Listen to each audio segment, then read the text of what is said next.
Today we're going to be learning about the power of previewing, and specifically previewing figures, tables, and images. Good readers launch into their reading. They preview what they're going to be reading by looking at the titles, headings, reading the first sentence of every paragraph, and looking over any questions that might accompany a chapter. In addition to these things, a good reader will also take the time to look over any charts and graphs that might be included, tables that the author has put into the text, or images that you might find in the text. The reason that a good reader does this is to help activate things that the reader already knows. It helps them to stay engaged when they're reading, and this is done by igniting curiosity before they read. In this short video, we're going to be looking at important things to look for and ways to think while we preview figures, tables, and images. Images are often used to break up text, provide variety in reading. However, the most essential function of an image is to provide an actual visual representation of what is going to be read about. The old adage of "a picture is worth 1,000 words" is true. Authors use pictures, illustrations, or diagrams to help the reader know exactly what something looks like. As a reader is previewing their reading, it is vital that they look and take a moment to understand what the visual representation is. When I come across the picture in a textbook or other reading passage, I think in my mind as I look at the picture. In this picture, I notice that there's a lot of workstations and that the work environment appears to be an open design. In my experience, a work environment like this means that there's a lot of collaboration and communication going on. In addition to looking at the picture, an author will also include a caption. This is typically an explanation of what the picture is, how it relates to the concept being discussed, and gives credit for whoever took the picture. Valuable information can be gleaned from the caption. It's very important to take a quick minute to read the caption and understand the purpose for the image, figure, or table, and why it's being used in this particular text. In the picture shown here, it's found in a statistics textbook. If I just look at the picture, I wouldn't understand how it's related to statistics. The caption tells me that this picture is actually a newsroom, and it helps me to understand that the chapter I'm going to be reading about is going to focus on how statistics are used in the world all around me and impact my daily life.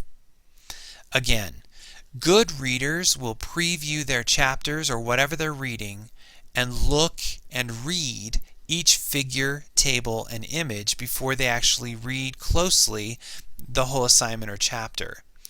And this helps them to be able to comprehend and understand what they're reading more deeply.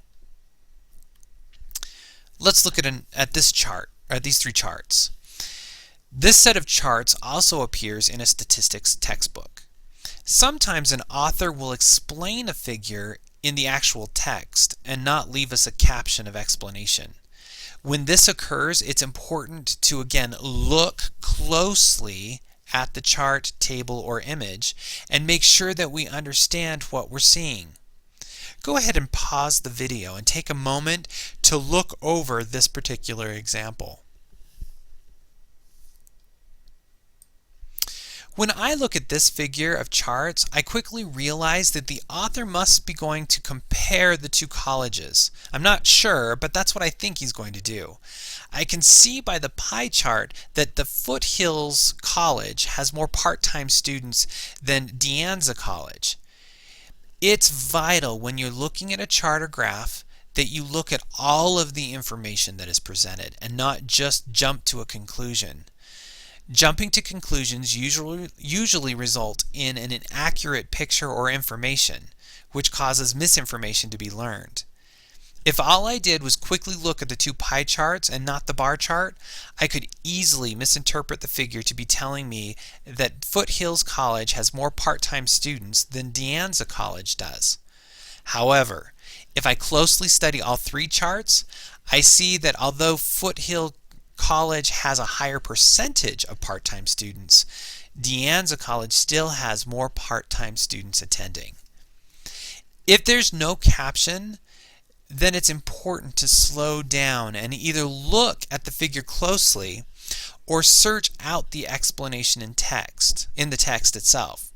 Authors will oftentimes give you a quick way of finding the explanation quickly by referencing the figure, as in this example here, can be misleading as demonstrated in figure 1. If I read that, I could find figure 1 in the text quickly by scanning and then know that that's where it's explaining it. Or in this example, the author makes the statement, and I notice that in the reference, figure 1 is referenced, so I could scan through the text and see figure 1 and know the explanation must be in the text right around that spot. Our last example is a table of information. Again, first start off by looking at the table closely. From just looking at the information, I can tell it's giving information about population distribution between rural and urban areas of the United States between 1860 and 1920. I can also see that the author is showing me that showing me specific populations of various cities in the United States over that roughly same time period. I'm going to take a second to read the caption, because that's what you need to do when a caption appears, is read it closely. As these panels illustrate, the population of the United States grew rapidly in late 1800s, table A. So in my head, I'm saying, does this table really reflect rapid growth over that time period? I look at the table, and sure enough, in 1860, the U.S. had about 31 million people. By 1920, it was over 100 million people total. I keep reading the caption. Much of this new growth took place in the urban areas, defined by the census as 2,500 people or more. And these urban populations, particularly that of major cities, dealt with challenges and opportunities that were unknown in previous generations. Okay, so the author is saying that much of the growth that occurred during this period of time happened in the urban areas.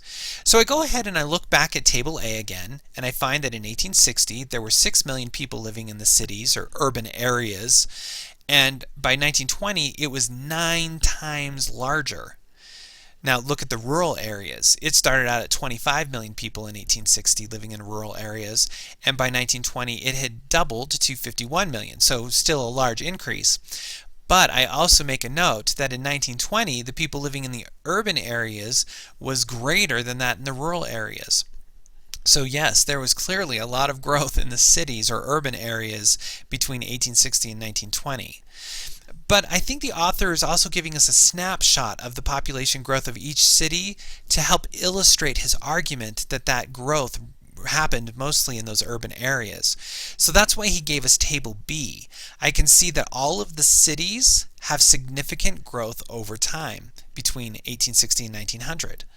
So the author is really giving me a hint that he's probably going to be arguing and discussing the challenges faced by urban areas in the United States between 1860 and 1920 due to rapid growth. So I can anticipate that as I'm reading the chapter closely, the author is going to be talking about that specific issue of growth and the challenges and opportunities related to that growth. So to recap, it's important to remember when we're reading, specifically nonfiction, that we preview. One of the things that good readers do while they preview is they look at each of the pictures, figures, charts, diagrams, or tables that they come across in whatever they're reading, and that they read any captions that are provided so that they have a kind of an understanding of what that image or chart or table is. This all leads us, the reason that we preview and we look at the pictures, we read the captions, it helps lead us to understanding and a deeper comprehension when we actually read the text. I hope that helps you in your reading and your comprehension improves. Have a good day.